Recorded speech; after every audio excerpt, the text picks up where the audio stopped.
Hey there! Welcome to Retro Reloaded. I'm your host Lance, and each week I tackle a retro game shaped by your picks. If you want a chance to choose next week's game or unlock exclusive bonus episodes and polls, join me on Patreon at patreon.com/retroreloaded. There's even a free tier to dip your toes in. Big thanks for all of your love and support. It means the world to me. Now let's hit the start button and reload those retro vibes.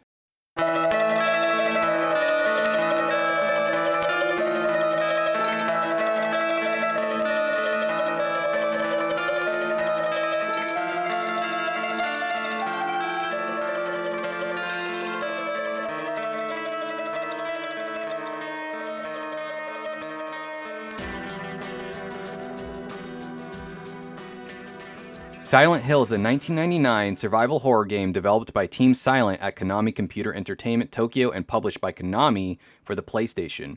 It was the first installment in the Silent Hill series and used a third-person perspective with real-time 3D environments. To work around hardware limitations, developers employed techniques such as distant fog and darkness to conceal graphical pop-ins. The game was designed to focus on psychological horror rather than the traditional combat-honed protagonists, and offers multiple endings based on the player's actions. Over time, Silent Hill expanded into a franchise that includes sequels, a feature film, and other adaptations. The game follows Harry Mason, who arrives in the eerie fog-shrouded town of Silent Hill after a car accident, only to discover that his adopted daughter Cheryl is missing. As he searches for her, Harry encounters various characters, including a police officer named Sybil Bennett. Hopefully I'm saying that right, I don't know. Sybil. A cultist named Dahlia Gillespie, and other residents whose actions contribute to the town's unsettling atmosphere. His journey forces him to navigate between the normal world and the alter world, which I call Silent Hill World, a nightmarish dimension known as the Other World. Along the way, Harry unravels disturbing mysteries involved in cult rituals, supernatural occurrences, and the dark past of the town, leading to one of 5 different endings based on the choices that he makes during the game. That's too many endings, by the way. That's a lot of endings. But I guess that adds replayability. All right, so with all of that out of the way, I wanted to introduce my guest, RiverwoodChicken. Is that correct? Yes, sir. Yes, sir. I'm glad to be here. It was nice to see you reach out online. I mean, we were talking about this a little while ago. I'm yapping about Silent Hill and video games all the time, usually to people who don't care. So it's nice to have a better forum to discuss that, where someone actually has some thoughts to toss back rather than me kind of just preaching at them.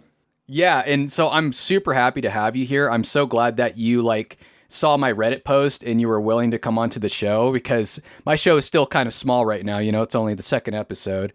So it's Right. really nice that you were like, yeah, dude, I want to talk about this game. I love talking about this game. And I was like, heck yeah, because now I get excited when other people are excited to talk about these games. It boosts me up a little bit. You know what I mean? So Yeah, I felt that kind of energy match whenever we reached out. I was like, all right, I don't know if he's literally excited about this, but I'm like eager to get to this. Yeah, I mean, I told you that earlier, but yeah, definitely had a lot of thoughts beforehand that, of course, you've got a lot of thoughts you want to talk about too, but I've definitely got a few talking points that I want to bring up, compare experiences. yeah, Yeah, absolutely. but So how about we start with you and your history with the game and your experience with the game and how you got into this franchise. yeah, absolutely. And of course, I'm super eager to hear about yours as well. We were addressing this a little bit earlier, but so again, I'm only 25. I'm a little bit young compared to a lot of the series audience. At least, that's what I find on most online forums. My introduction, I was pretty young, and I was just checking out YouTube videos when I was like, I don't know, maybe 9 or 10. I was getting into horror games. I mean, I'd played like Dead Space at that point. Okay, yeah, I would have been 10 at that point. I had played like Dead Space and BioShock, but was still kind of budding, getting into horror games. And I found a clip of Silent Hill 4 online. And I would say that that was my starting introduction as to what is Silent Hill, but I didn't know like how big Silent Hill was, or, I was like 10 at the time. So I was Right. like watching this video and seeing Henry peep into Eileen's room and seeing like the Robbie the Rabbit doll sitting there. I remember as a kid that freaking me out specifically, but the ghosts especially, and of course like the twin victims, those two things actually freak me out to this day. Those like icons of Silent Hill were like my big introduction. I didn't know what Silent Hill was, but if somebody showed me that thing, I'm like, I know what that is, and that freaked me out as a kid, like a lot. Yeah. Which is funny because In recent playthroughs of Silent Hill 4, I still find it to be one of the scariest in the franchise. But again, I mean, Silent Hill 4, especially in horror in general, is very subjective to different audiences. What is very scary to some people is totally not scary to another group. And that seems to be the case with Silent Hill 4. But Yeah. yeah, that game still freaks me out to this day. Yeah. Um, Yeah, I didn't have too much experience with Silent Hill 4. I did play it a little bit, and I was like super interested in it because I think it got a lot of like publicity, if I remember mhm. correctly. There was just a lot of advertising for it, and it was, I think it's called Silent Hill for the Room, right? Yes. Yeah, and so you like, I mean, this isn't a Silent Hill 4 podcast, but I do remember, or episode, but I do remember you start out in a room and then you go from there into different realms, and it's just kind of really eerie and creepy. But I remember being like, what am I doing in this room forever? You know what I mean? I didn't. Yes, and that's a good thing, I think. And of course, all Silent Hill games do the mystery aspect well, but Silent Hill 4 does it well in the sense of this is supposed to be my living space, but now this is the mystery, is why can't I leave my living space? The only way out, yeah, is this hole in the wall. And yeah, that's what takes you to different parts of the game. And yeah, Silent Hill 4 is definitely my least favorite of the original four, but still has a lot of like great ideas. The story I think is really good. And the main antagonist is good. But yeah, it deserves a lot of the hate that it gets. It's got some frustrating gameplay aspects, and you can definitely tell that it was more rushed and less polished than the other games. But it's still worth checking out. If you, I think you said you haven't actually played it in its entirety. I would say it's always good to check out the core four, and compare them. Okay. Um, yeah, but again, Yeah. like you said, not really a Silent Hill 4 video. Kind of getting back on track. I After checking that out, and again, I didn't really know exactly what Silent Hill was, but all of the imagery and the sounds that I knew from Silent Hill 4 definitely stuck with me as a kid. And I remember I was 14 when PT came out. I kind of just, as in my brain, put Silent Hill on a shelf and kind of just forgot about it for like 4 years. PT comes out on PS4, and I don't know if you ever played PT back when that was a thing. No. No, no, didn't get Oh. the chance. Uh. Yeah, I'm sure you've heard all about it at this point. I mean, all of the clones and stuff that it spawned thereafter, but PT was really good, really unique. I still find it to be one of the scariest horror experiences I've personally had. I've actually still got my PS4 that has it on it, which is pretty fun. But What does again, it's only PT like stand 20 minutes for? long. Oh, playable teaser. Okay. So Okay. the thing with PT is that Hideo Kojima, who did Metal Gear Solid, was going to work with Konami on a Silent Hill game. And at that point, he had looped in Guillermo del Toro to co-write the game and had cast Norman Reedus as the main protagonist. Oh. Now you see where this is going. This is where Death Stranding came from. Oh, okay. Yes. Yeah, gotcha. Yep, exactly, exactly. So Death Stranding became what it was because Silent Hills, which was what Kojima was going to title his game, that got canceled. Which rip Silent Hills. We're all sad about that. Um, but again, very cool concepts. The clones that it spawned were like pretty good. There's a few of those that I like, but nothing kind of lived up to what PT was. Granted, all of that, it's only 20 minutes long. Again, it's a playable teaser. It's like a demo game essentially for a game that we'll never actually see. But that was what got me back into the series. And again, it was such a unique experience for me. And again, I still find it to be incredibly terrifying to play. Um, Got me back onto Silent Hill because again, I was 14. My older brother, who knew way more about games than me, told me like Kojima's a huge deal. I hadn't played Metal Gear at the time. I've got that under my belt finally, but he's like Kojima is a huge deal. Silent Hill is like one of the biggest horror IPs ever. Like this is going to be a huge thing. Then it got tanked, and I was super bummed about it. So Yeah. after that, I sort of delved into how can I experience this franchise? Because like if I can't get Silent Hills, if I can't get more PT or Kojima horror game, then what can I get that's Silent Hill? Um, Luckily, I didn't actually play through the HD collection. I started it. I started a demo on the Xbox store. Okay. I think it was like 14, 15, and I couldn't really get into it. It was, I think the voice acting and the graphics kind of put me off a little bit. I used the new voice acting, sadly, but again, I kind of again shelved Silent Hill for a while because I was like, if not the HD collection, then what else can I get? And at that point, again, I'm only 14, 15, don't really have a lot of ways to access the game. Give it Right. about 6 years. Yeah, I think I was 21. and I was looking into the franchise again because I was just itching for good horror games to play. I felt like I had played most horror games that I could and had exhausted things, and that most games I was playing weren't living up to the scares that I used to feel. Um, Started giving Silent Hill a run again because I was doing this internship and was just perusing. I had a lot of downtime. I was just perusing YouTube videos, and of course, Silent Hill comes up all the time. And I'm like, all right, Right. I got to Right. actually experience this for myself. I did try the HD collection out again on my Xbox, and that was my playthrough of the original Silent Hill 2. And I would say that was my first playthrough of a Silent Hill game, which, yes, I am very upset with myself for having done that. And after I finished it, I did think to myself, I was like, I think this could have been better. There were noticeable glitches for me. Again, nothing that shattered my first experience, but I did definitely revisit the rest of the series properly. This is what got me into emulation. Um, I didn't think I would ever emulate, or I thought I was not smart enough to be able to. It's incredibly easy. Yeah, it's I'm sure very you've made. simple to Yeah, get into. exactly. Yeah. If you're scared to do it, just check it out. And the worst that you can do is try and fail. But yeah, it's not too hard nowadays. So that was my next experience, was not greatly enhancing the graphics. It was more just the base game, but even the base game of Silent Hill 2 is great. I had this old secondhand college laptop that I had. Was definitely not great for running games, or definitely not, doing virtual machines, but it got the job done. Did Silent Hill 2, did Silent Hill 3.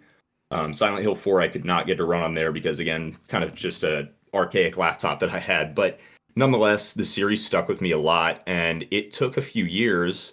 But to get to Silent Hill 1, and after playing Silent Hill 2 and Silent Hill 3, I thought I got to know what happened in 1 to understand what's going on in 3. I have no clue what's going on right now. Yeah. Go back, check out a video because I didn't understand, Duck Station at that point. Right. And again, like, the worst way that I could have got into it. And I nowadays on Reddit keep spreading the word of, don't do the HD collection for your first playthrough. It's worth it to actually learn how to emulate. Like, you don't need to pay hundreds of dollars. You can emulate and do it for free if you have a computer. And the same of, please don't spoil it for yourself, because that's Yeah. kind of what I did for myself. I spoiled too much of Silent Hill 2 and Silent Hill 3 for myself. And then in that, never thought that I would actually play Silent Hill 1 firsthand. Yeah, give it a few years, and I get into RetroArch. I think it was RetroArch on my Yeah, Series that's a X. good one. I like RetroArch. Yeah, Yeah. yep. And at that point, it was running very well too. And I started doing PS1 games because, again, I had never played Metal Gear Solid at that point, so I wanted to do MGS. I wanted to do Silent Hill 1, and that was my first actual playthrough. And that, I'm astonished because I had played Silent Hill 2, I'd played Silent Hill 3, and again, all the other horror games I had under my belt up until that point. But Silent Hill 1, even as a PlayStation 1 game, even being 1999, and some people would call it dated, I would say it's actually aged very well. It seriously held up in terms of making me feel terrified almost consistently throughout. Okay. Yeah. Yeah, Nice. and like, even with all that spoiling for myself, it still to me is, I would say it's tied for me for my favorite Silent Hill game.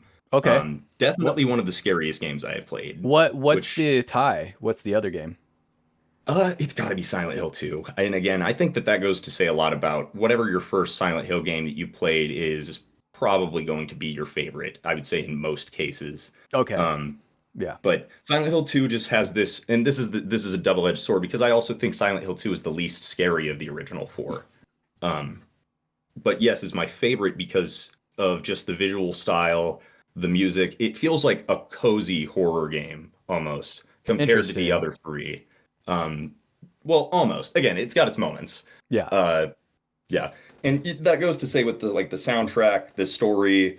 Um, but again, it's different. It's unique. I like what Silent Hill 2 does a lot.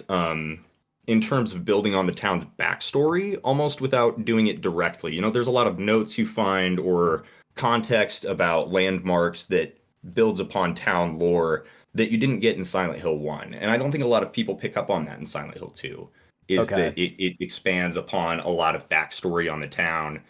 And this is something I was going to ask you about is, of course, your experience with Silent Hill 2, having played the original when it came out. Um, Yeah, because I hear a lot of people were upset with Silent Hill 2 when it came out because it paused on the whole cult aspect of the town and did yeah. an independent story. So well, I'll go into my backstory a little bit with the Silent Hill games. So when I was young, I was very young. I was probably about 8 years old when Silent Hill came out. And it wasn't my first horror game. I started with Resident Evil. Resident Evil was like my first true RE1 was my Like first true horror 96 game. Resident Evil. Oh, yeah, Yeah, okay. and it scared the living daylights out of me. For some weird reason, even though it scared me so bad, I was fascinated with the game. Like I really wanted to play it. I just got so scared all the time. Those are the And best horror games, is they make you want more despite being afraid.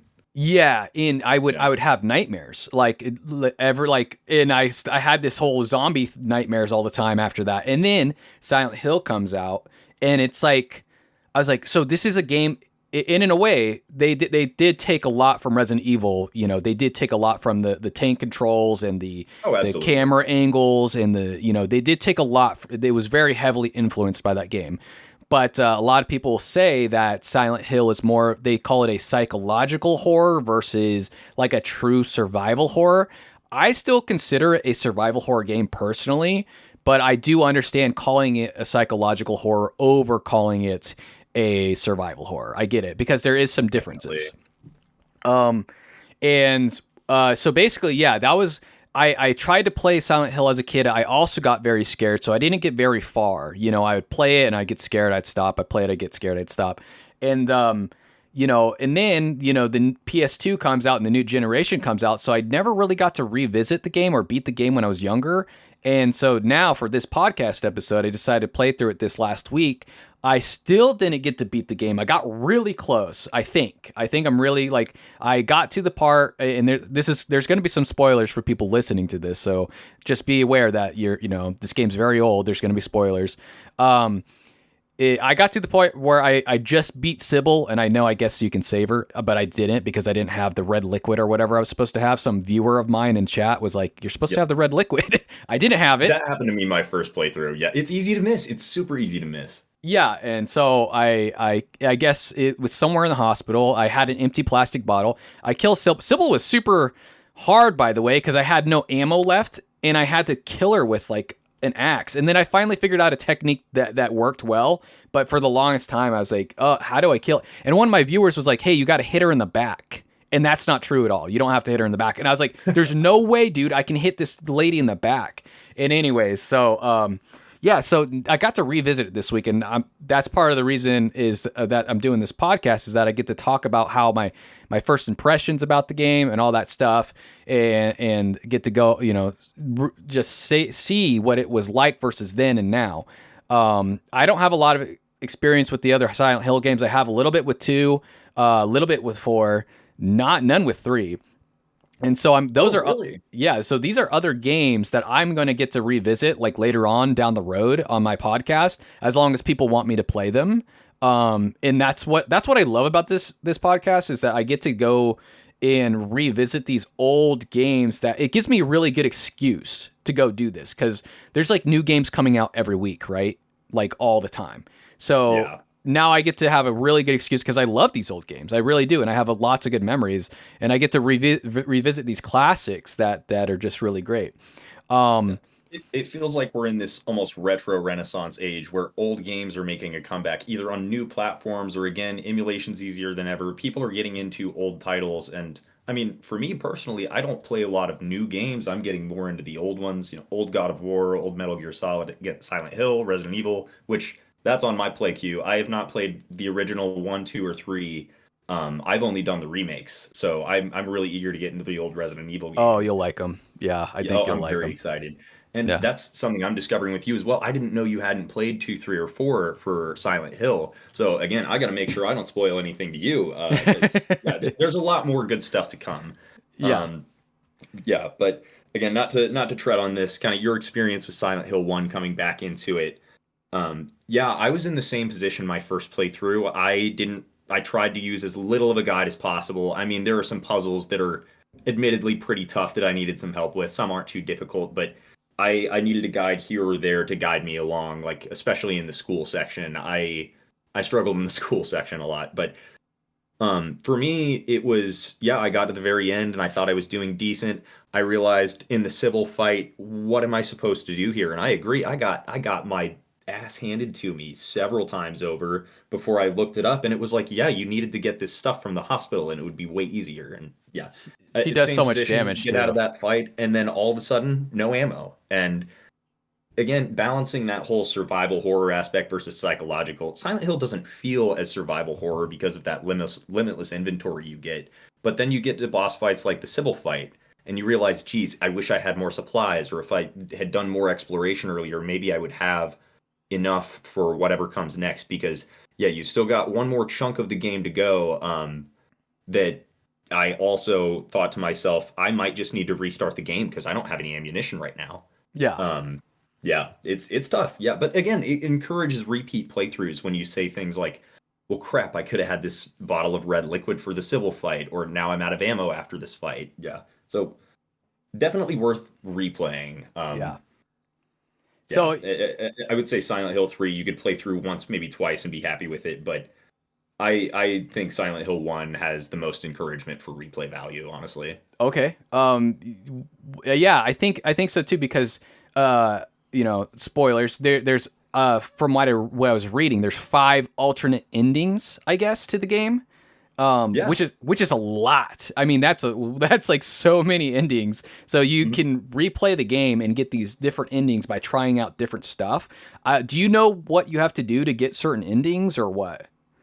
Yeah, I haven't got every single one myself, but so you've seen all of them as like good, good plus, bad, and bad plus, and that all depends on again like things you've done beforehand in the game. You can skip certain quote side activities, and that might make you miss something related to the story. That could affect that very last cutscene that you get. That I can't spoil to you right now because again, you've got that final cutscene you've got to get to. Right. Um, but yes, I'm sure you've already picked up on this. You can save Sybil, and that's what gives you the quote plus aspect of a certain ending. Um, but Okay. the I am curious about this other aspect. Do you know this little side mission that I'm talking about by chance? Um, it It depends. involves Dr. Kaufman. Okay, so Dr. Kaufman, the guy that I don't trust, first of all, he gets around that town way too easy. Yeah, right? There's something up with that guy. But no, yeah, I don't know what specific side mission. And don't worry about spoiling to me. I mean, I know it's an old game. Uh, I do know there's like a UFO ending of some sort as a joke they Yep, put in that's the there. fifth one. Mhm. Okay, and that's like the super ending, right? That's like if you do it all right. Um, Yes. Well, sort of. I think that I forget all of the prerequisites, but for the UFO ending, you have to, after doing a new game plus, you can find this, like, I think it's a channeling stone or a summoning stone, something like that. And you activate it in 3 specific locations through the town. And at the third location, which is the lighthouse, once you activate it, it will summon the UFO, and then it cues the UFO ending, which actually is a joke ending that they carry over into the next couple of games. it So really you can get the UF. Yep. They get it oh in man. Silent Hill 2 and in Silent Hill 3. I don't think they have it in Silent Hill 4 now that I think about it.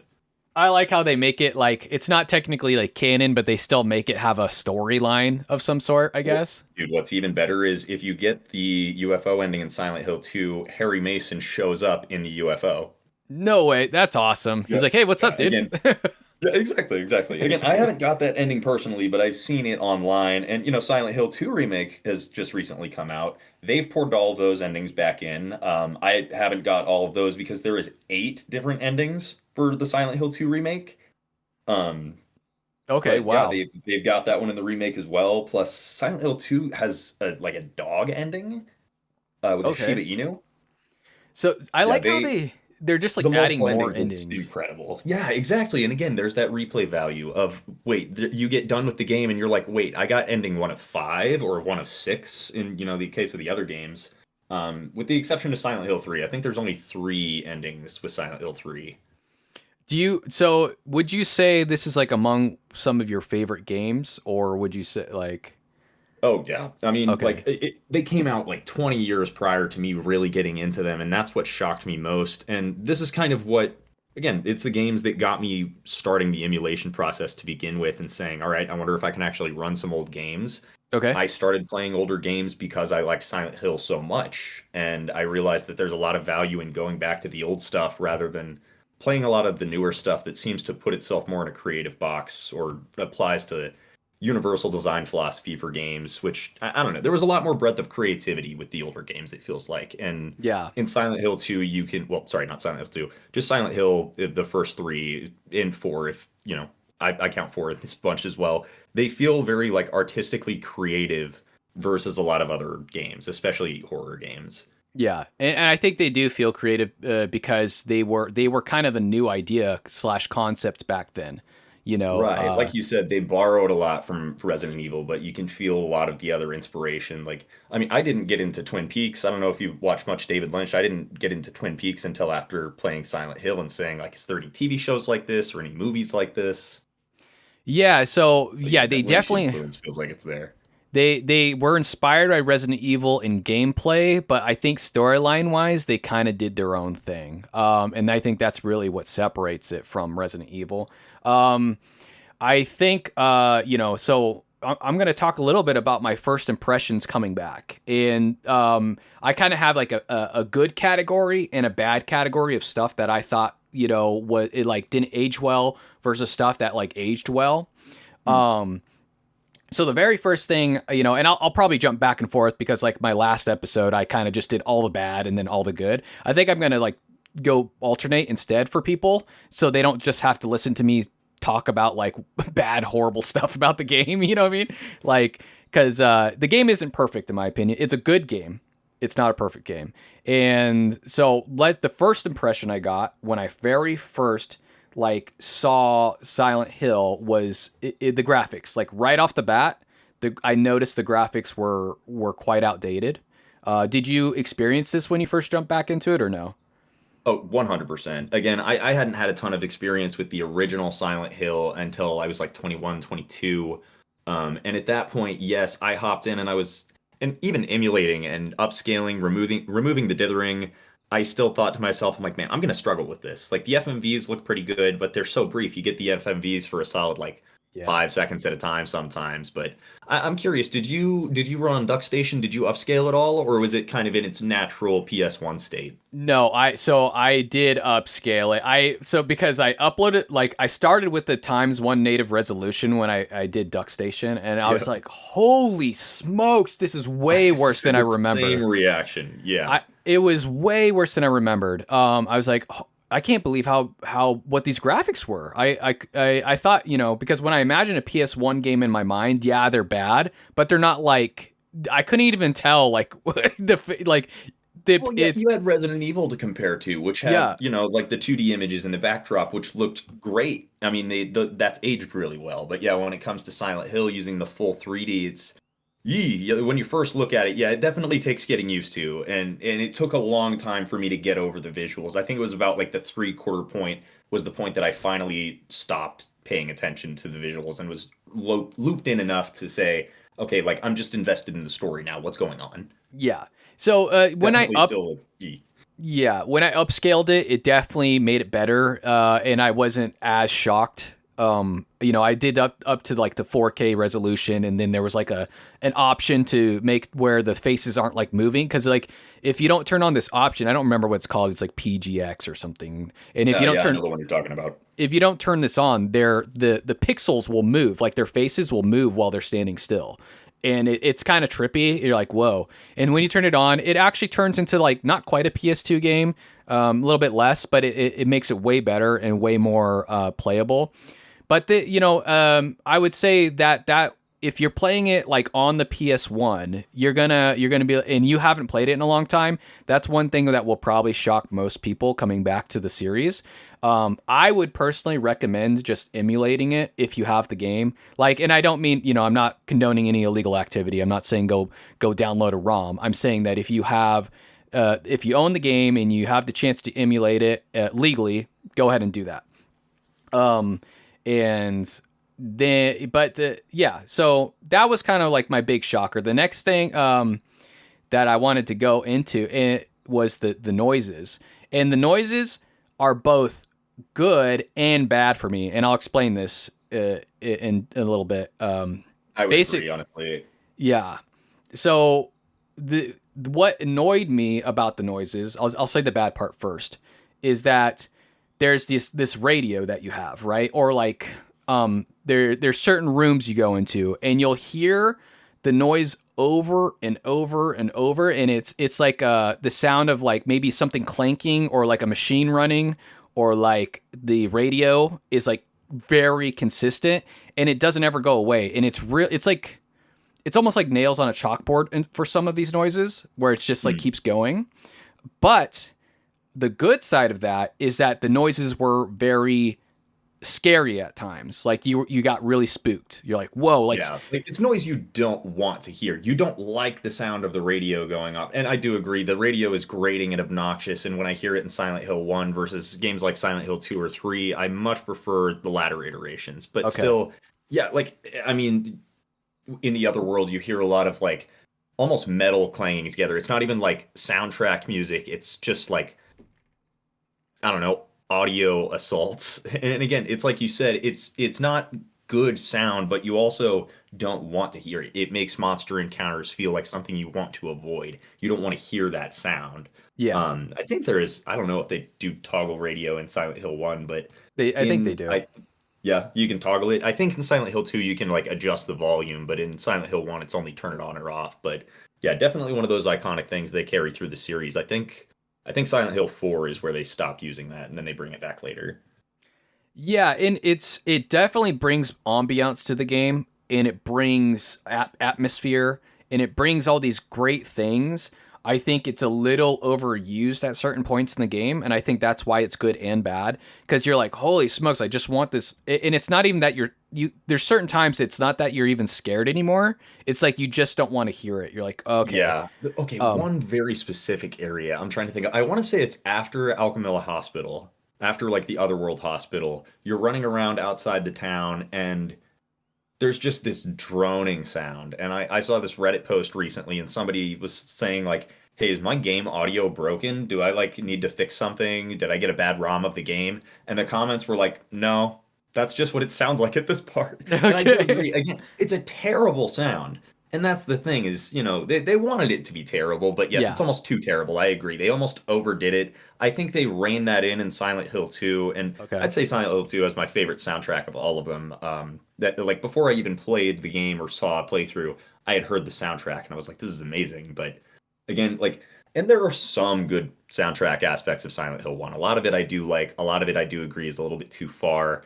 But I mean, like, you discovered Lisa in did you? I don't know if you got to this part actually. Did you kind of see what happens with Lisa at the end of Silent Hill 1? I saw so Lisa is not Alyssa, right? It's Lisa. Oh Not yes, Alyssa. yes, Lisa Lisa the the nurse. nurse. Yes. Yes. Yes. I think that's like exactly where I stopped. And you're talking Okay. about where she comes up to Harry and he pushes her away, and That's the scene. this was a creepy scene. This is one of the best scenes in the game as far as Agreed. like And that's the thing is like the graphics aren't great, but then you get this FMV and you're not thinking, the graphics suck." You're thinking like, "What is going on right now?" Like, I don't know. They built up a lot of the mystery about who Lisa is up until this point, and then you get again, soundtrack isn't maybe perfect in all aspects, but this moment here between FMV and soundtrack and the mystery and the story is just like that's Silent Hill. That's exactly what people expect from the game is that combination of the visuals are great and striking and the music is drawing me in, and it's a very emotional scene too compared to a yeah. lot of the other, again, very intense or just dark moments in the game. Yeah. Yeah, sorry, but your experience with this. Sorry, I interrupted you. No, you didn't. No, please. Yeah, feel free. When I got to that scene, and I think this is one of the things that separates also from Resident Evil in a good way, is that it gives you some sort of emotional, I don't want to say attachment, but emotional response to the game, and you're like what's happening to this girl? Like she. So I don't know the full story of Lisa. I'm guessing she was part of the cult, or she was like I don't know, but something happens to her and she's dying in front of you. Basically, it looks like she's dying. I don't know if she is, but she's bleeding out of her head, bleeding out of her eyes, bleeding out of every orifice, basically. And she wants your help. And I was making jokes on stream because I was like, this is way over Harry's pay grade. He's like, nah, dude, I'm out of here. He's like, It's I can't. true. I would do the same. Can't lie. Yeah, it's like he's like, I can't deal with this. I don't know what to do. I can't fix her. I Yeah, can't fix her. Yeah. like Harry reminds me of just like a normal. And I read somewhere that they did this on purpose. He's like a normal guy. Like he's just a dude, you know. And so Yeah, the everyman protagonist is what they say, I think.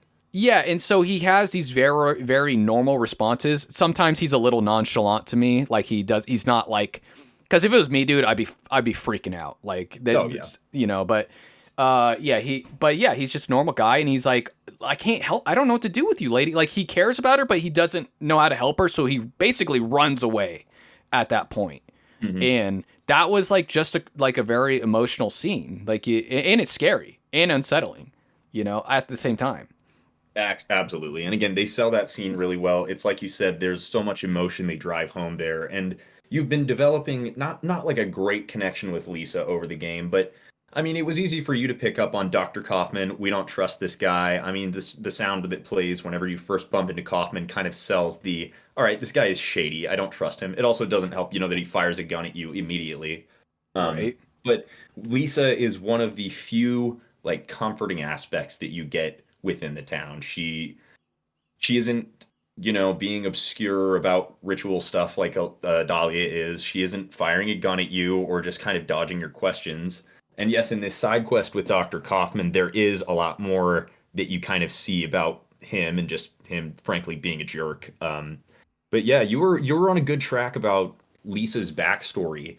So she says in that moment, I think she says something like, she went into the basement storeroom since, you know, she said that she's not allowed to go in there, but she actually checked it out. And she doesn't say exactly what she found, but she discovers that she says she's like them, and she's Yeah. referring to these other like hospital nurses that you've seen. So she essentially is dead already. And she's kind of just Oh. picking up on this. You'll notice that you only encounter Lisa at very specific times. Like, I Yeah. think you only ever see her in the other world, and I could be wrong on that, but as far as I can tell, you don't ever bump into Lisa with any other characters in the game. She's essentially like a ghost. And in this moment, she's realizing that she isn't really a person anymore. She's kind of stuck here in whatever this realm is that she's now in. Like she Yeah. couldn't leave Silent Hill if she wanted to. You know, that's kind of where she's at. Okay, so she's Um, dead. Okay, so that makes sense. Yeah. Yes, and that's why there's like blood coming out of her and everything. But you also brought up this piece about was she like part of the cult? And yeah, pretty close actually. So the cult was actually using her kind of indirectly. So Kaufman's a bad guy. I'm sure you could have already put together that Kaufman's got something to do with the cult, right? He's a baddie somehow, some way. Yeah. Yes, exactly. He's not a good dude. It's pretty easy to, yeah, pick up on that. So Kaufman, and I'm not sure how much of this other bit you picked up on. And again, this is the great thing about the first Silent Hill game is how much you can miss and say, I don't understand. And then when you go back and do other playthroughs, discover more bits about it. Because I missed this in my first playthrough. I didn't understand anything about what is this like drug thing that they're talking about. Because at some Yeah. point, Sybil brings up that they're smuggling drugs. This drug that they're talking about is something that Lisa gets hooked on via Kaufman. Okay. And Kaufman essentially uses this drug to string her out and blackmail her and have her do cult activities on his behalf in Oh, the wow. hospital. Yes. Wow. And this all relates to Alessa. The cult doing activities with Alessa while she is in the hospital was essentially done by Lisa. But Lisa doesn't appear to you as a monster in the game because Lisa is one of the few people that Alessa had in her life that wasn't like, you know, evil or using her, manipulating her. She just took care of her while she was Okay. in the hospital. And that was the thing is the cult didn't want the rest of the hospital to know about Alessa in the basement storeroom. And so they used Lisa as sort of their own off the books nurse to say, and of course she was an actual nurse with the hospital, but the stuff she was doing wasn't on the books, to go and secretly take care of Alessa while she was down in the basement storeroom, so the cult Okay. could do, cult things with her. Wow. Yeah. So the game. Yeah. I don't know if all of And they that don't is. explain that. Yeah, they never Yeah. explain that directly. You have to find, like, there's an optional area you can go to at the police station that explains more about the drug activity in the town. There's somewhere, I want to say it's either the hospital or it's this last section that you're in. There's a note from Lisa that essentially refers to her having withdrawals, like withdrawal symptoms from the drug that she's taking. Wow. Okay. And her kind of freaking out about taking care of this seemingly corpse-like girl in the basement storeroom, which again, I'm not sure if you got to that point yet, but that's Alessa. Okay, yeah, no. So yeah, the just to clarify for anybody that is listening to this, the point I got to is literally right after that FMV with Lisa. She's dying or she's dead and she's bleeding out. And then after that, I pretty much stopped. So I had beaten Sybil, got to that FMV, and I think I only. For somebody said I only had 40 minutes left in the game after Sybil. It seemed a little bit longer than that to me because there's quite a few puzzles at the end there. Yeah, there is a big puzzle, and if you don't know how to do it, it can take definitely longer than 40 minutes. But if you know how to do it or you have a guide, I would say 40 minutes is a good estimate. Okay, so yeah, I try not to use walkthroughs, so it took me a little bit longer. I did have a Twitch viewer that was like helping me a lot with these, and There you go. they didn't play the game either. They were actually like solving it with me, so we kind of just had two heads in one. Hey, that's fun. It was fun. Yeah, it was a lot of fun. And so yeah, the puzzles. So I think the puzzles were good in this game. I think they were pretty good. They were a bit confusing at times. They weren't like Yes. super easy to figure out, So this is definitely not a kid's game, and it was not made for kids. No way. This is I would say made for at least older teens and adults. Definitely 100%. Because it takes a lot of brain power. And if back then, if you didn't have access to the internet, which a lot of people didn't back then in 1999, you you were stuck, or you had to go talk to somebody about it that also had played the game. Like, hey, did you solve this puzzle? And they might tell That was you my about it. first experience. Was I thought to myself, I'm playing this in like 2022. How did people do this back before the internet was big and there were online guides on like IGN and stuff? Because I don't know how you did with. Okay, I'm trying to think. It was this final puzzle at the very, very end where you're at that I had the most trouble. Um, there was one puzzle I did okay with, the piano puzzle at the school. I did. Wow. It took me a while. It took me a long time, but I didn't need to Google it, and I was proud of myself for that. But definitely near the end, I needed to do a little bit of Googling to help me out and just see it through. I was so close to the end, and I'm not gonna lie, I just felt impatient. I wanted to see it through so bad. Yeah. Okay. Yeah, Yeah. that piano puzzle, yeah, I heard gave a lot of people grief. And just Yeah. was a stopping point for a lot of people, actually. Yeah, absolutely. If you were back in the 90s and you are trying to figure out that piano puzzle without internet, because even dial-up internet, not a lot of people even had that. Mhm. You were stuck, and you were like, "What am I doing?" Luckily, I didn't look up a guide, and thankfully, both me and that viewer kind of figured it out together. Like they would figure out one part, I'd figure out another, and we were like, "Okay." Nice. We did it in probably about 20, 30 minutes, I think it took us. Like Yeah, maybe 20 exactly. And minutes. that one can be a lot of like trial and error, and that's kind of how it became for me. Is I just kind of needed to figure out, oh, I don't use X, Y, and Z keys at all, and sometimes it would be that I'm on the right track and I accidentally press one of the keys that makes a sound, and oh, I got to start over. Yeah, and part of Yeah. part of it was trying to remember like which keys don't make a sound. You're like, okay, this one makes a That was sound, this my one issue. doesn't. Yeah.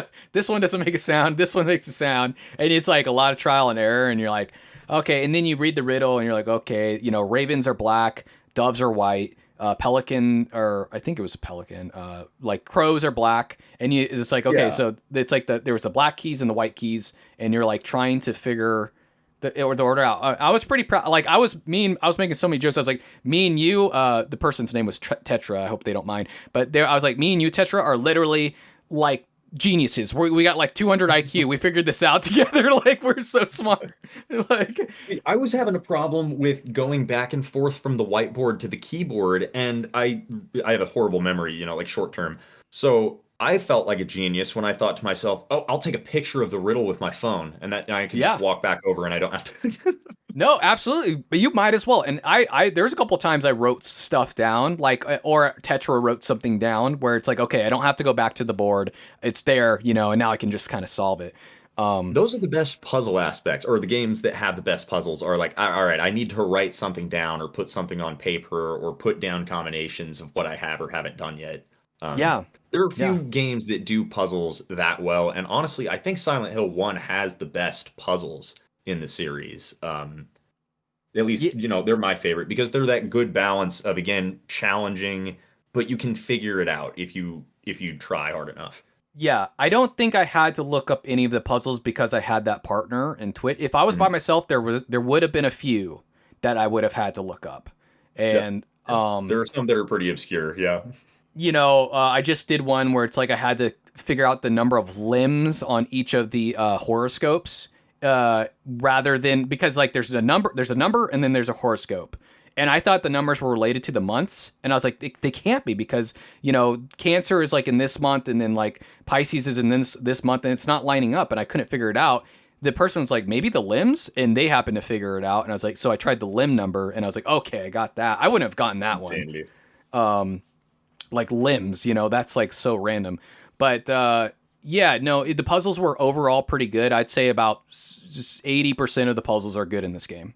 Yeah, With I would definitely agree. Yeah, so that was a really good aspect of it. Now, what about, like, how did you feel about the controls in this game?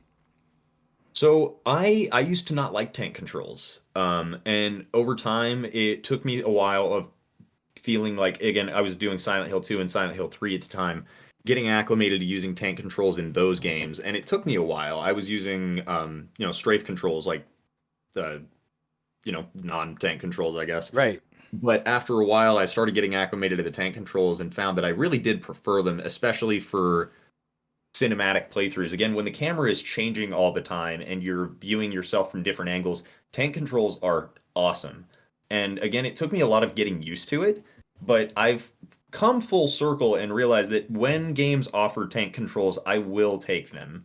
In most cases, like, I don't know if you've played Crow Country. I just started playing Crow Country like 2 days ago. It's sort of a Resident Evil Silent Hill 1 inspired game that came out like a year or two ago, and it has tank controls and it offers strafe, but I tank controls all the way, frankly, when it comes to, again, like, uh, how do you describe the camera angles? Not They're what would you call those? They're not like a third person follow you point of view. They're like, well, actually it is and it isn't. It kind of does the Yeah, Resident there are Evil times where thing. it does and times it doesn't. Again, with the camera Yeah. changing a ton, and that's kind of the point. Again, with the Yeah. camera changing all the time, I definitely prefer tank controls. I mean, like, you wouldn't use tank controls in Silent Hill 2 remake, but in the original Silent Hill 2, they're perfect. Right. Yeah, exactly. Yeah, so I like tank controls for the fact that they make it feel more scary, the game more scary. Yes. And you feel like you like, for example, you're trying to get around an enemy, you can't just dodge it. It's like, it's kind of hard sometimes. Or if you're Mhm. trying to run away, or if you're trying to like aim a weapon, it's kind of hard sometimes, like, to do this. And even worse when you're under the stress of there are enemy and you're in these claustrophobic environments. You've got these enemies who are closing in on you, and you're in these tight corridors, and the tank controls are, yes, even with the changing camera angles having, the advantage with tank controls, it still is, like you said, almost kind of janky to maneuver around certain things. And that definitely adds to the fear, I think, which is, again, something that I started doing in Silent Hill 2 and 3, to just further immerse myself into the cinematics of it. Yeah. I what I do wish they would have done a little bit is maybe like with the running. So when you're turning and running, like, it's kind of a wide turn, almost like you're driving a semi truck versus driving a car. Like, you kind of have to make like these wide gaping turns. So maybe if those were like a little bit sharper, I think that would have been like more to my liking. And if they would have added the in Resident Evil, there's a thing where you can press back and like X at the same time, I think, and it switches your character around. It does they do an about face, and they do like a 180. Do you remember? Do you know I this? will say they do have one of these in Silent Hill 1. Hang Do on. they? Because Uh, I haven't been using it and I cannot figure it out. yeah, basically I was like stuck because I was like, I'd love to do this about face and like just turn around, but I'm stuck like running around, um, like these characters. So I think those are the only things I would have changed about the tank controls. Other than that, I think they did, they add to the atmosphere of the game. Definitely. Okay, so it does have a backspin. I did remember this. So Okay. do you know L1 and R1 will make you strafe left to right? If Okay. you click them both at the same time, then you'll 180 and you'll spin around. Oh my good. I've been playing the whole I game without that, know. dude. I think I Oh, went 3/4 of my first playthrough without that. And when I found out that I had that at my disposal, like I was a little upset with myself, not gonna lie. Yeah, that definitely would make a lot of portions of the game much easier. much easier. I was like, I was like, I wish they had, because that's one of the Yeah. mechanics in RE1 that like get you out of trouble sometimes. You're like, okay, monster in front of me, gotta go back. Like, I gotta go back now. Yes, You exactly. know, Yeah. but I was like trying to do these. Well, that's good to know for when I finally finish the game, I guess. Wow. Wow. Okay. So the tank controls aren't as bad as I thought. Maybe just the one thing I mentioned where it's like maybe a couple of sharper turns, but other than that, I think they're pretty good. I They 100% agree on the turning Yeah. aspect. When you're running full speed, you turn pretty wide. Even when you're going at a base speed, you're going to do your best to turn quickly by just standing in place. But at that point, again, you're kind of exposing yourself to whatever is following you. Yeah, and so yeah, I like it, take controls if they're done right, and I think this game was close. I bet it's even better in the second one. It seems like the second one really did a lot of things better. It sounds like maybe not some things, but they did. It sounds like they did a lot of the like they upgraded some things, and I think that's why the Yeah. second one is like the most popular. Right? That seems to be the most There, popular game. There's definitely some reasons for that, but I will say, like Silent Hill is a series, especially the original four. Each one has a very specific flavor where I play one of the games and I think to myself, I love all of this, but I'm missing X, Y, and Z from the other game. Like when I play Silent Hill 2, I'm missing a lot of and people can seem to echo this back in the early 2000s when it came out. I'm missing all of that occult aspects from like one. I missed that. I want more of Yeah. that. And they go back to that with Silent Hill 3, of course, but again, you play Silent Hill 3, and there's like a good chunk of the game that takes place outside of Silent Hill before you actually go there. And, minor spoiler. But again, with that, I love Silent Hill 3 and what it does. It does like being a teenager very well, end of summer kind of vibe. They do such a good job with that. But that first chunk of the game feels like slow, like I'm missing something. It's a Okay. lot of build up until like the halfway point. Um, Gotcha. but Um. I'd say Silent Hill 2 does the pacing better. Silent Hill 1, I'd say, does pacing best. And Okay. again, there's a lot of things that I play Silent Hill 2 or 3 or 4, and I think to myself, man, there's a lot of what I wanted from Silent Hill 1 that I don't get from these games as well. And then I find Yeah. myself going back and playing Silent Hill 1 again. Yeah. Again, they're So all very yeah. unique flavors. They do other things that they do their own thing very well, but they do, yes, definitely build on, all right, we had this that was all right in the last game. Let's kind of build on that. Like you're talking about the sound design, and kind of how some of that you're not a huge fan of. They definitely fixed that in the second game. I would say the second game and the third game have like just some of the best game soundtracks in existence. First game That's still has awesome. a great soundtrack, but two and three are pinnacle. Yeah. Yeah, the first game has certain times like that Lisa scene where the soundtrack just hits right. It's just like the perfect soundtrack. Um Hmm.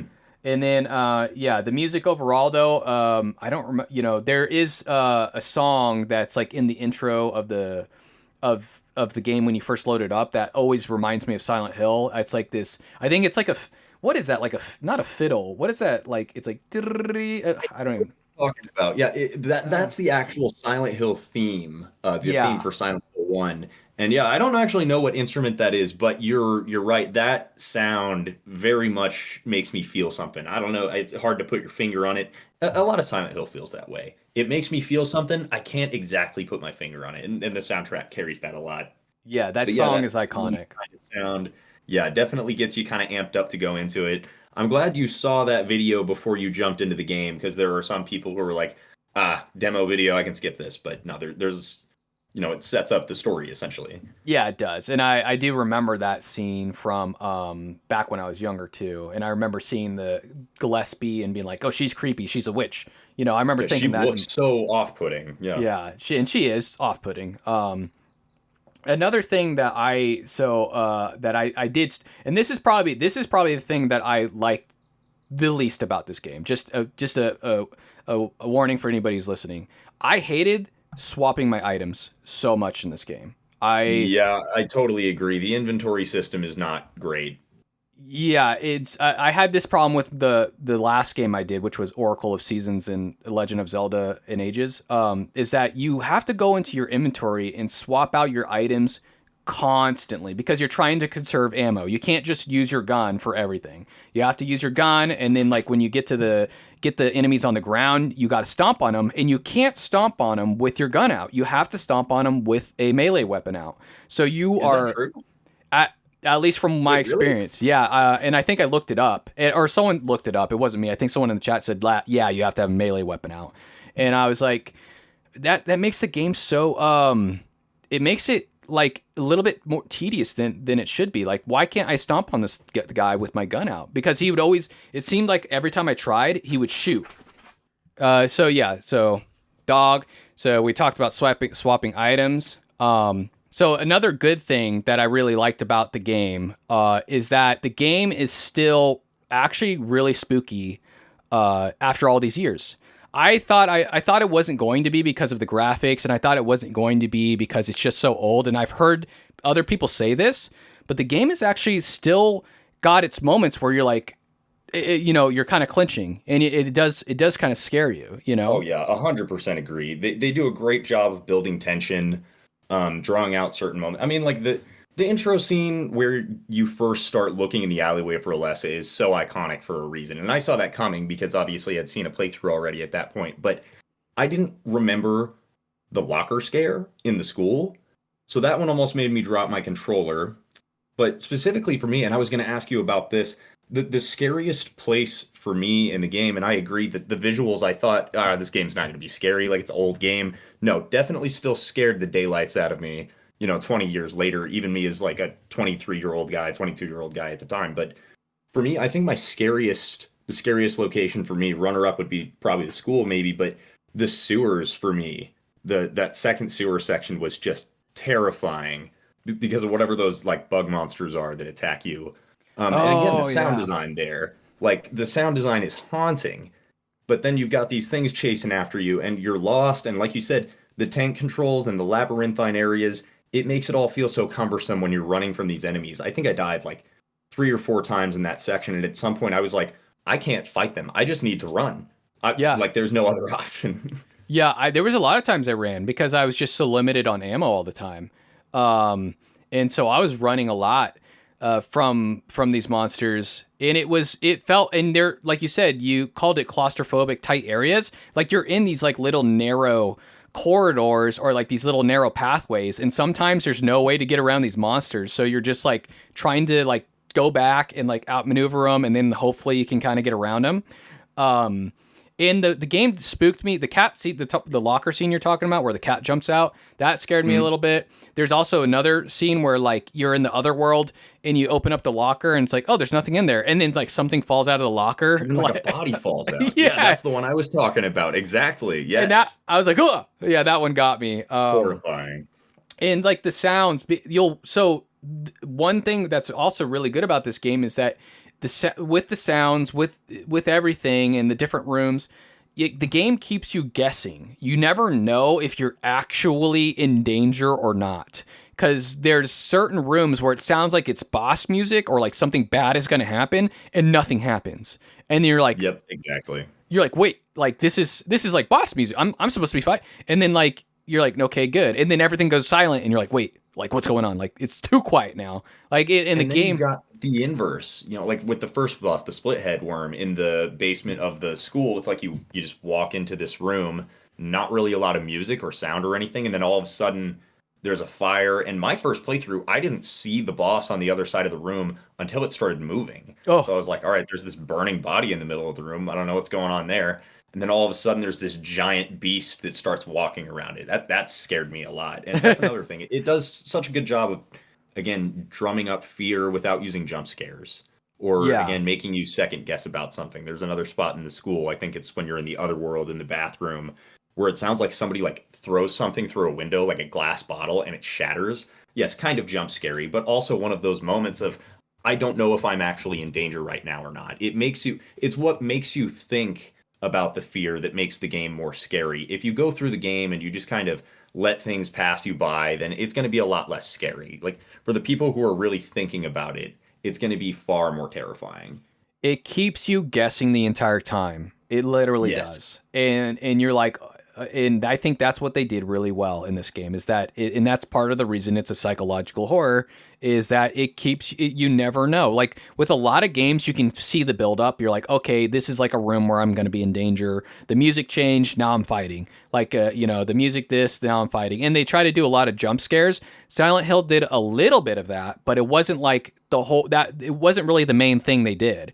They No, definitely not. they set the atmosphere, they set the ambience, like they scared you through sound, like music and sounds and just visuals, everything. It was Yeah, really great. some creepy imagery. I mean, like bodies strung up on the wall or chunks of viscera. I mean, there's this part where you see like a dog head underneath a basketball goal. Like the implication there is like gut wrenching, kind of.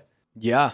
And there's a one point where I think it's in the hospital maybe, like you see this picture of like two bodies hanging on a doorway, and they're like one's hanging on the left side, on the right side, and it's like just super unsettling. And then later on you have to enter that same door. You're like, what's on the other side of this door?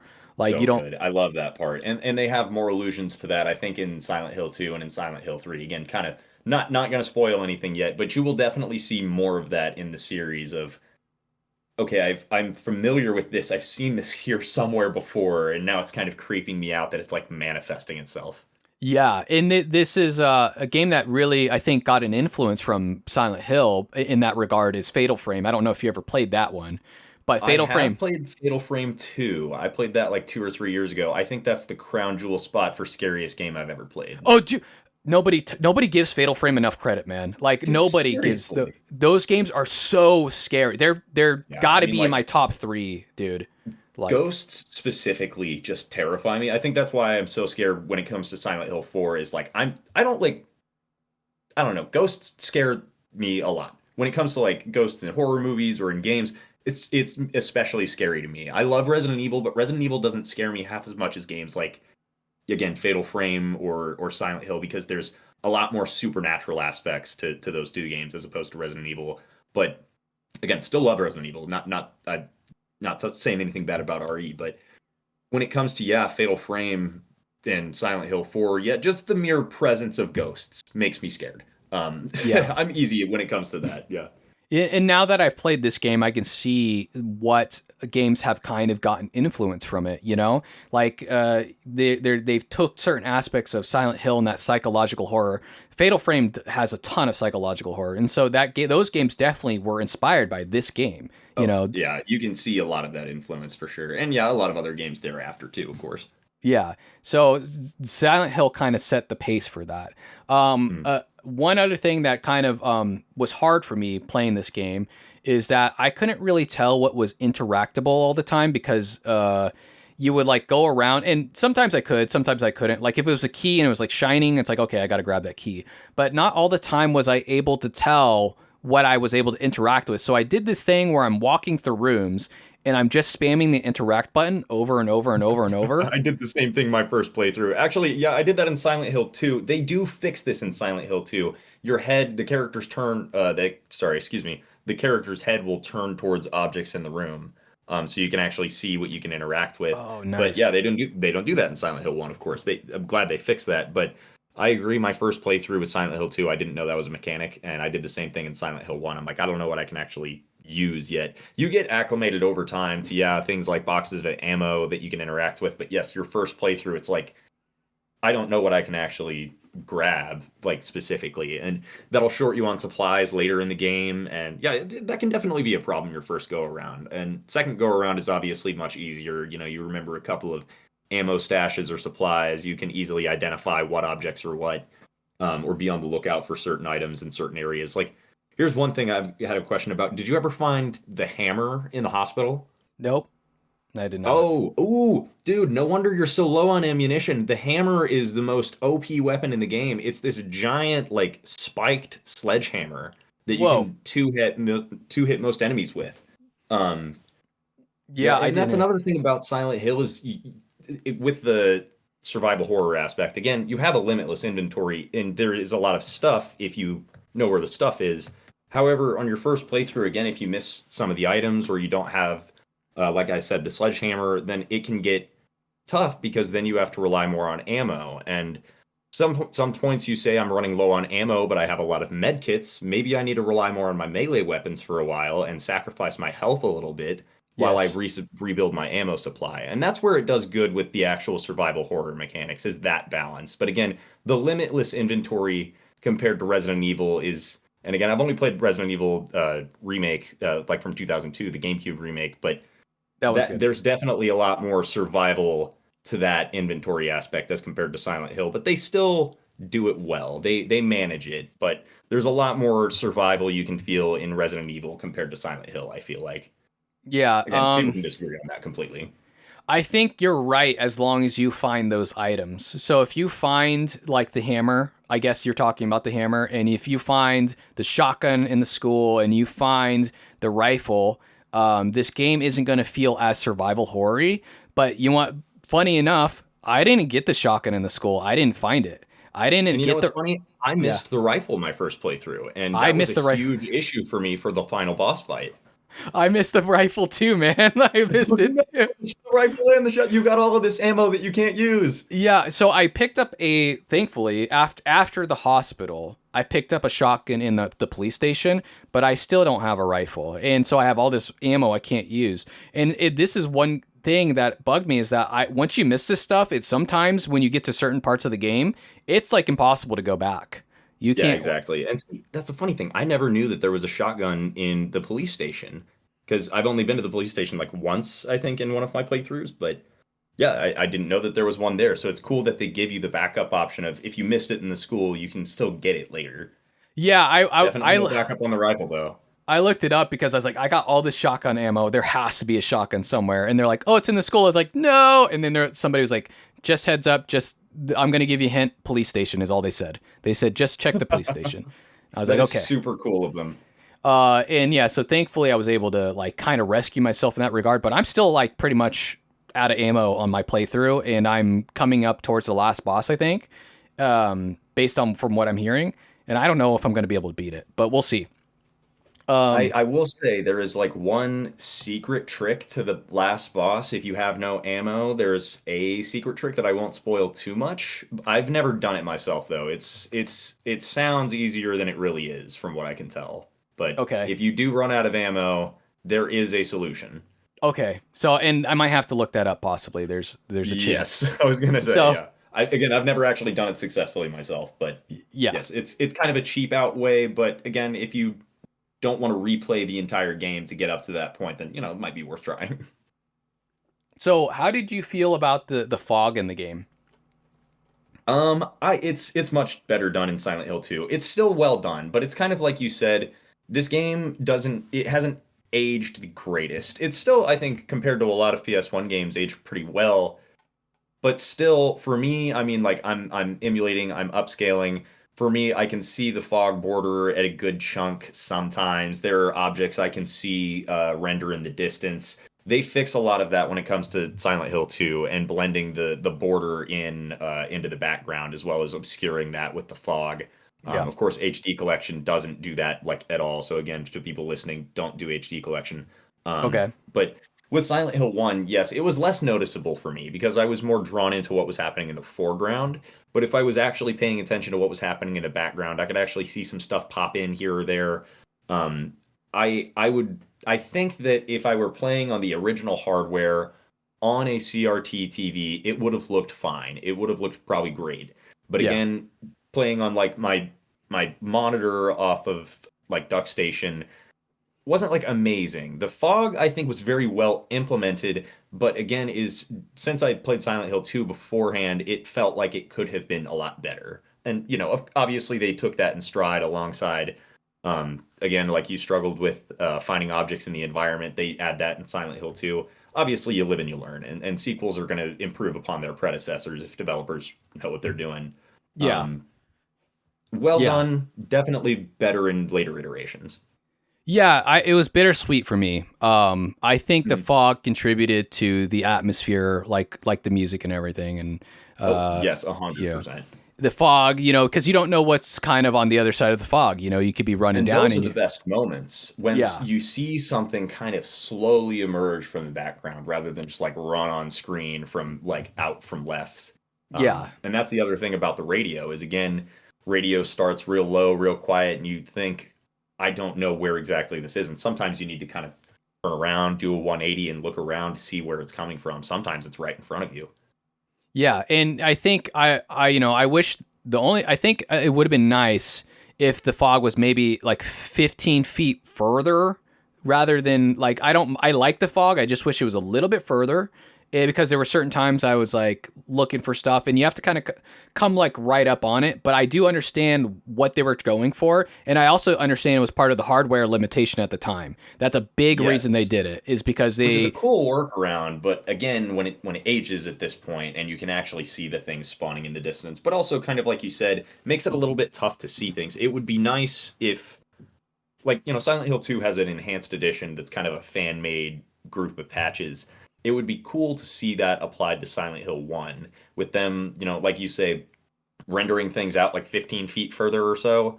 yeah. Um, and I enjoy the fog effects, but I think that they would do better to add some sort of visual layer to that as well. Again, Silent Hill 2 has that. Probably can't do that with the PS1 hardware. Again, it's like you said, they were working with what they had at the time. Yeah, and you also, I think, even more than the fog in the daytime, the in the night, in the other world, it's like darkness instead of fog or whatever, and you can't see anything. Like you see what's in front of your flashlight, and you're running through like really big areas. Like these And areas are, frankly, yeah, those areas feel like they're perfectly well done. It yeah, feels like the darkness and things not being seen in the distance all makes sense. It's like you said, it's only illuminated by your flashlight at that point. yeah, and so you're running through these really big areas, and thankfully the game isn't too like at those points. It's not too like puzzly. Like I mean, what do you call it? Mazy. It's not really like a Right. maze. Yeah. It actually you can find your way pretty easily, but you never know. Like you never know if there's going to be an enemy there. There always is. There's always an enemy. There's like Yeah. when you're Exactly. outside. When you're outside, I feel like there's enemies everywhere. Um, Yeah. That was my experience. I'm always running from dogs, and then when I'm not running from the dogs, I'm running from the rompers it was the romper, or the like air the monkey people. screechers. Yeah. Oh, okay, yeah, the rompers and then the pterodactyl things, like all Yeah. those things. I think they're called air screechers. Air screechers. Okay, yeah, I'm yeah, more up to date with Silent Hill 2 lore than Silent Hill 1 lore. yeah. I feel like the air screechers were like too early on because they're kind of hard bad guys. They're not like the easiest, you know. They're interesting for sure, but again, kind of like you said, the best case scenario you can usually have is just running away. Especially for a target that's kind of difficult to hit because it's moving around a lot. But yeah, I mean that was usually what I would do is like, okay, I'm outside, I'm sprinting. I'm not gonna stop sprinting until I make it back inside. Typically is how it was for me. Yeah, I Um, started out the game like shooting everything because I was like getting sick of them. I like wanted to explore, and this is part of like my frustration is that I wanted to explore a lot, but those things made it hard to explore because I was always kind of like running low on ammo. I I was got a like, feeling you're gonna like Silent Hill 2, man. I got a feeling you're really gonna like it. All the things that you're like, I don't know how I feel about it with this game. They definitely do that different in Silent Hill 2. yeah, and there's a lot. I think it's a good game, but it sounds like Silent Hill's doing a lot of the things that I am kind of have a little bit of a gripe about. But yeah, so I wanted to do some reviewer comments, and you can just chime in after each one if you want to. Yeah, sure. And then we'll go to our final thoughts about the game. All right, so for Timely Patience 8165 on Reddit says, I asked if the game held up, and he said, absolutely, in my opinion. The graphics somehow added to the creepy atmosphere really well, more so than today when the game out, I feel. I think there's a typo. I think Silent 2 did improve on everything Silent Hill 1 did, but Silent Hill is still worth playing, and there are parts that I found tedious, such as the school section. How do you feel about that? I'm not gonna lie, I agree with just about everything that he said. It's like we said, the PS1 graphics haven't aged like incredibly well, but I mean, frankly, I think the FMVs themselves haven't like aged well, but they've aged appropriately. I mean, they Yeah. look weird and austere and off-putting. When you see Dahlia Gillespie's face, it feels like it gets under your skin a little bit. I Yeah. mean, we've talked about that intro scene that they play, um, where you hear the Silent Hill theme and you get that little intro. That cutscene has so much good quality. Like just seeing that shot of Harry and his wife finding the baby on the road, and then the trees in the background gives me just kind of that indescribable Silent Hill feeling. Again, I think that the graphics have aged well. He just said it exactly the way that I thought it. Silent Hill 2 improves on a lot of what they did well and fix a lot of the stuff that I wasn't a huge fan of. Again, it's like in terms of graphics, it's like 70% of the way there. And Silent Hill 2 feels like it's kind of 90% of the way there. I think Silent Hill 3 is the best looking Silent Hill game. That one has aged the best, I think, in terms of its graphics fidelity. Nice. But no, I totally agree. And it's funny that he brought up the school section. That was where I had the most difficulty my first playthrough. I honestly didn't know where the save point was in the school. So every time I would die in the school section and respawn, I essentially had to go back to before I found the school, like where you open the Wow. first Eclipse door. Yeah, that wasn't great. I had some frustrations there, but finally got through the school section. But I do agree, I had a grading time with the school. But nowadays, I feel very fondly about the school. I feel that's a very well done introductory area in terms of what you're going to experience. I mean, you get the introduction section of basic school, tough puzzles, sparse monsters, and then when you cross into the other world environment, that enhancement of the fear, turning that same area you just experienced on its head into something that was once creepy is now genuinely terrifying. And I mean, you see that throughout, but the school section sets that up very well. And I think the fact that the school section is frustrating is part of the reason for its success in setting up that fear for the rest of the game is great. This was the first major puzzle section. Yeah. Like, it's going to get worse. And Yeah. honestly, I don't think it gets worse from there. I do think it gets a little bit easier. It's the learning curve that you have in the school section that makes it feel so grating. At least that's how it felt for me. Yeah, I feel like the school section, in my opinion, should have been like the second place you go to because Mhm. it was harder for me than the hospital. So Definitely agree, 100. I had, I think, the toughest time in the school and the second toughest time, again, first playthrough, in the area you're in now, which I think is called Nowhere, is what it's called. yeah, Yeah, like kind of the amalgam of different locations that you've seen. But in that section, there's a very specific like cabinet, and if you just open the cabinet up, apparently there's a monster dude, inside, and it will kill you. dude. Oh my gosh, I'm so glad you brought that up. Oh, so I was like trying to rush to beat this before the Egregious, podcast. infuriating. Oh man, I was like, okay, I got like an hour to try to beat this before the podcast. So I'm going through and I'm like kind of rushing through. I get to that part and I open up the cabinet and I get one shot by this thing that drags me under the cabinet Yeah, and I died. exactly. It was like I game rage over. quit. I I was like, rage quit at that part. I stopped playing for the better part of like a day or two because I was like, you got again. I didn't save forever. I was like, yeah, we're almost there. I've got a good same. amount of supplies. I'm very, very close to the end. Open up this cabinet and it's like you're dead. And I was like, how was I supposed to know? Apparently, I think there's a note actually somewhere that will say something about it. But again, on my first playthrough, I wasn't reading that deep into everything. I wasn't reading every single note. I wasn't looking for every single item. But I'm pretty sure there's a note that will forewarn you of it. But same experience, man. Same spot, same location. Died, rage quit, and just had to come back to it a couple days when I wasn't as pissed off. But yeah. Same, dude. I And frankly, you literally have to give them credit for it because if that spot uh wasn't there, I mean, there would be a little bit less to appreciate, honestly. I don't mind it was there. I wish when you press continue on the game, it doesn't set you so far back. Like it sets That you is so fair. Yeah. it sets you so far back. But yeah, like I was just like, no way. There's no way. I'm trying to no, but that's funny that you brought it up too. I guess that's probably a common frustration for people because you don't encounter anything else in the game like that. And Yeah, then exactly. It's one of those moments of, oh, you remember that one part from that one game? Yeah, it's one of those moments. yeah, and I'm gonna remember it for sure.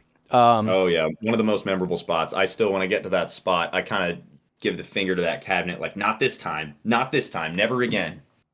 Yeah, I'll read one more comment from Konami King, and he said, "Not only does it hold up, but it remains the best game in the series, and maybe it's the best horror game of all time. A perfect pulp horror plot with an utterly perfect explanation for what has gone on by the end of the game, and the gameplay and the progression is more intense than anything since, and the presentation is absolutely incredible for the platform it is on. You could tell the creator was gone after the first one. Subsequent games were on the PS2." So had better tech, incredible tech in 3. And PS3. But they would totally miss the point on the first game's plot and threw 50 more generic explanations at the wall as to why the town was now evil. Be it sunk boats, Indian burial grounds, fires, etc. 2, it did its own story well enough, but it was weak on the pulp horror core and doesn't make any sense of the goings on. 3 tried to be a real sequel, but it doesn't make sense either. How do you feel about that? Ooh, juicy one. I like this Yeah. question a lot because, frankly, super controversial, I think. Yeah. Um, I agree to an extent.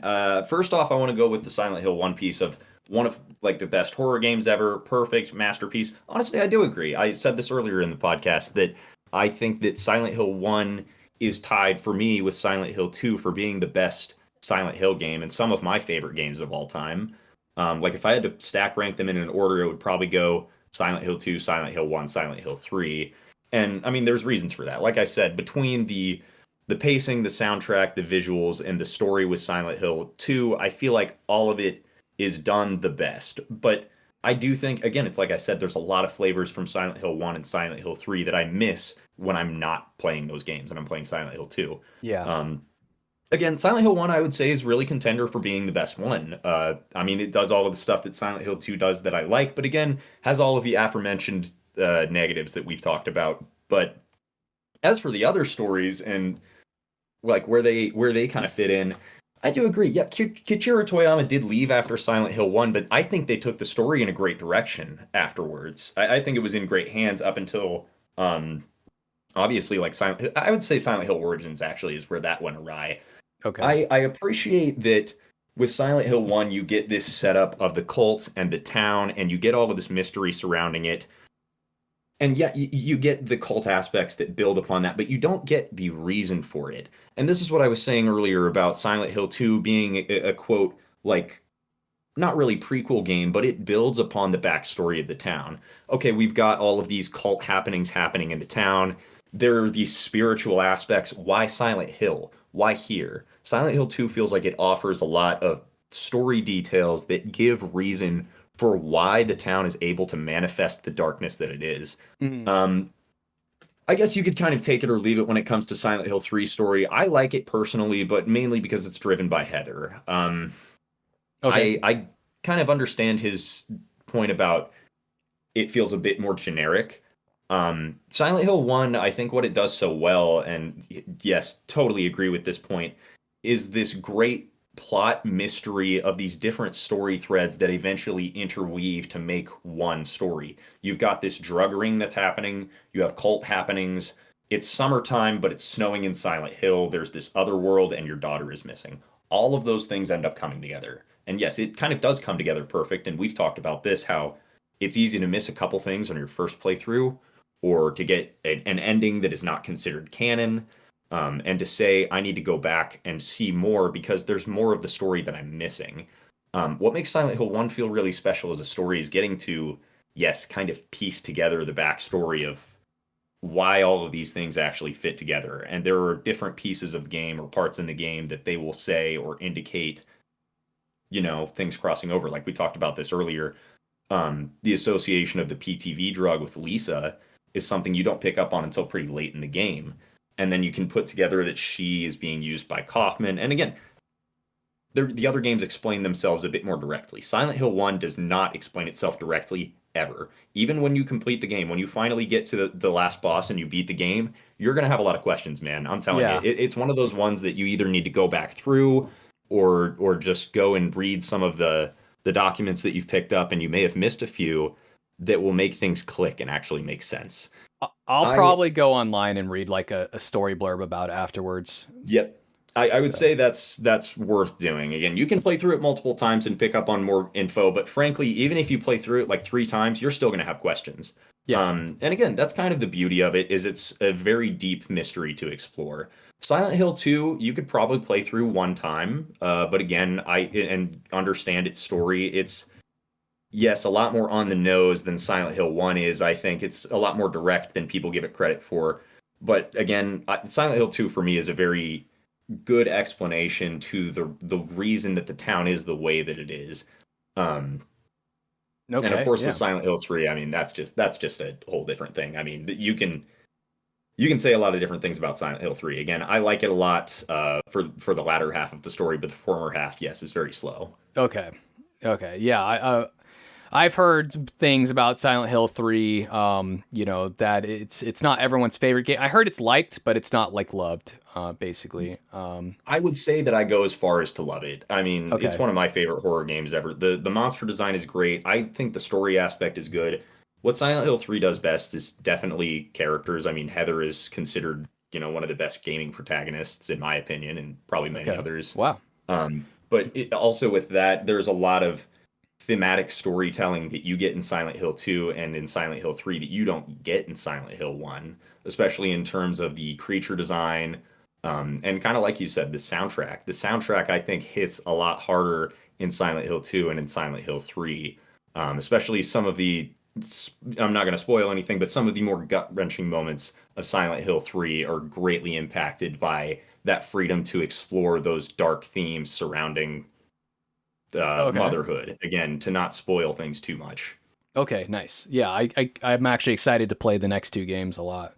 Yeah, Um, there's again, they all digest very different themes, very different topics, but they're all surrounding this dark entity that is the town of Silent Hill. They're great. Again, I get where the guy's coming from in terms of saying that the other games are kind of just churning out generic story concepts, but I mean, even Silent Hill 4, I would say had an incredibly original story concept that I haven't seen another game do. Frankly, that's the part that I disagree with in terms of that question is the quality of the other games not living up to the first game. The first game is great, but I mean, again, anybody could say one of the first Silent Hill games, one of the first three is their favorite, and I wouldn't bat an eye. I totally get it.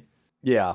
Okay. So they could be like anyone. That's great. That's good to Totally. hear, though. Yeah. Again, they're such different flavors. Again, like Silent Hill 3, you're playing like a 17-year-old girl. You don't really get that in the other Silent Hill games at all. You don't get that character attachment. So, like, if No. you're a 17-year-old girl, you're probably going to attract more to Silent Hill 3. I mean, that's just kind of how it is. Again, they're all different flavors. Yeah. They're very different. And it depends on what you want out of a game or what soundtrack you prefer or the visual styles. Because, I mean, I've said this in a previous video of mine that the Silent Hill games all artistically look similar but very different. Like the color palette of Silent Hill 2 is very blue, green, and gray.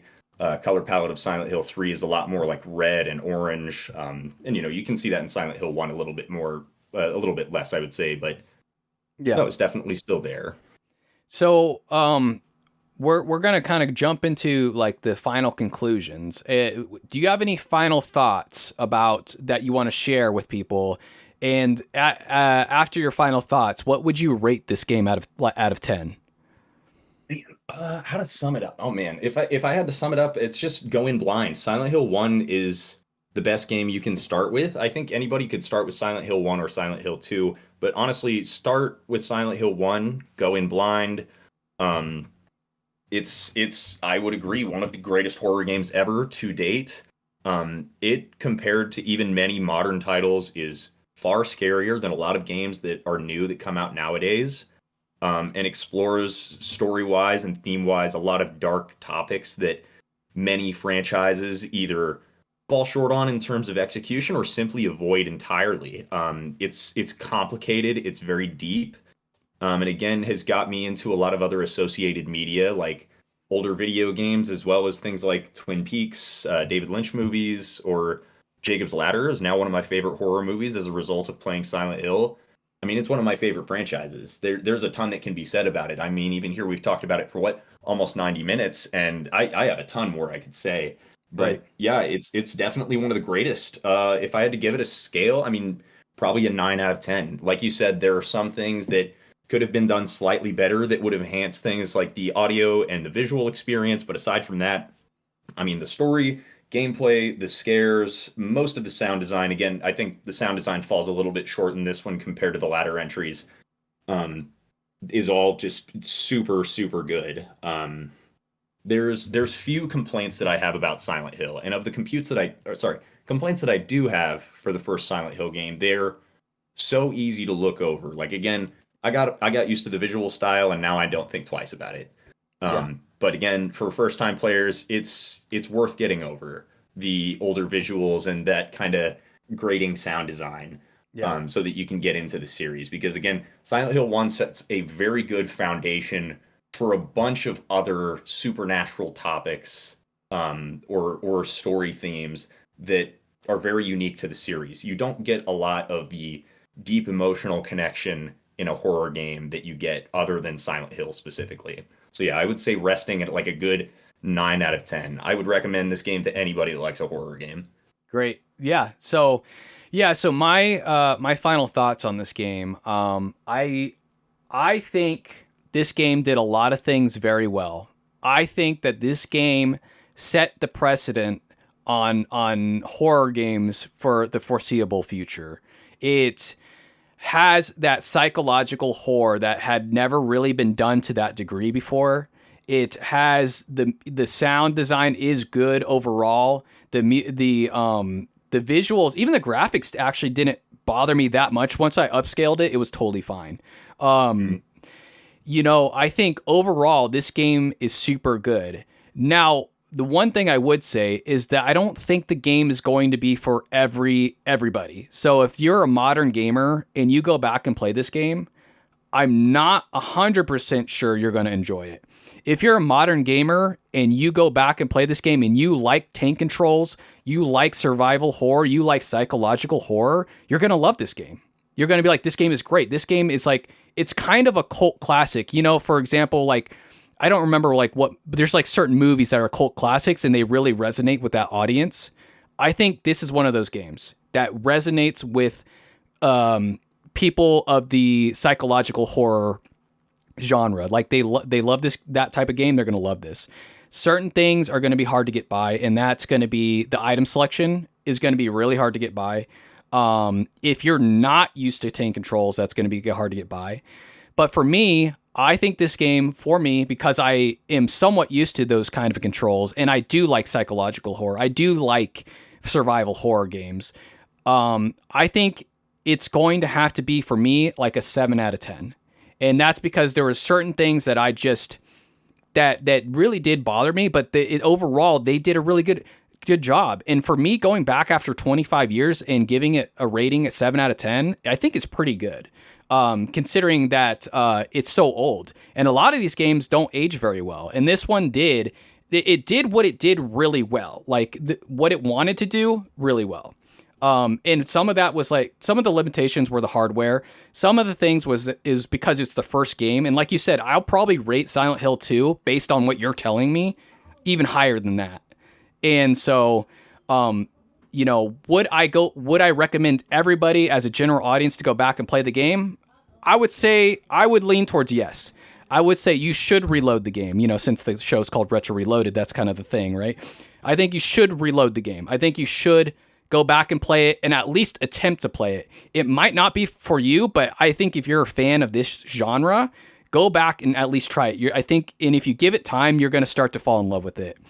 So, Yeah, I would kind of agree with you there. I mean, it's like you said, it's not for everybody. It's not even for everybody that likes horror games. I may have said that earlier, but you're right. Nobody's going to go out of their way just to set up Duck Station and get Silent Hill, or pay hundreds of dollars to get it on PS1 or what have you.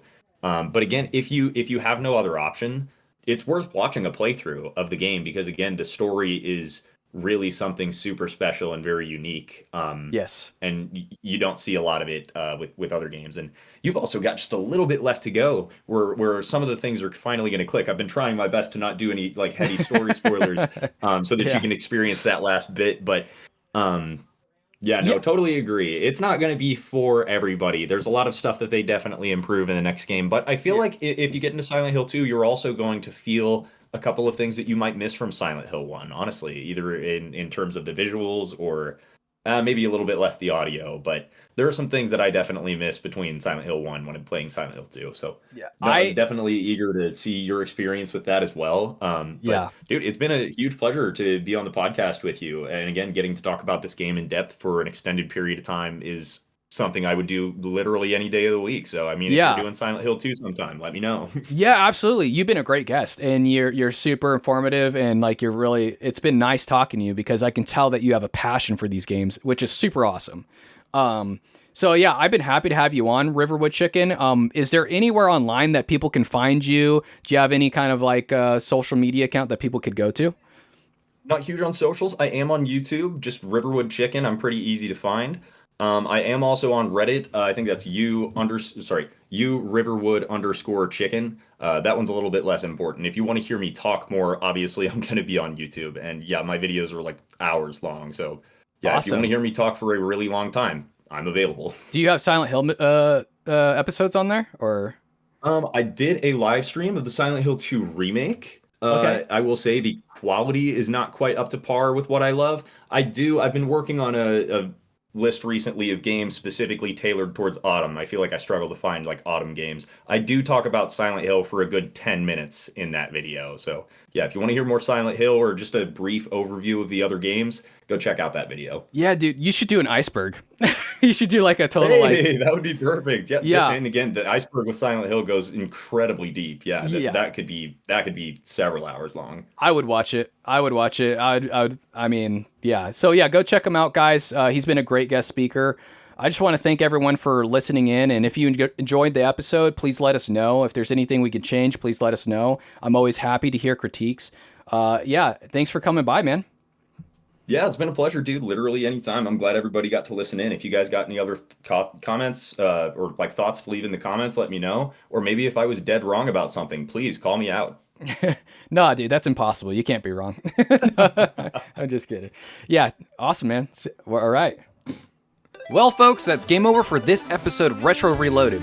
Thanks for joining me on this retro adventure. If you loved today's trip down memory lane, then consider helping me keep the nostalgia alive by supporting me on Patreon at patreon.com/retro reloaded. You'll get early episodes, bonus content, and a chance to pick the next game that we reload.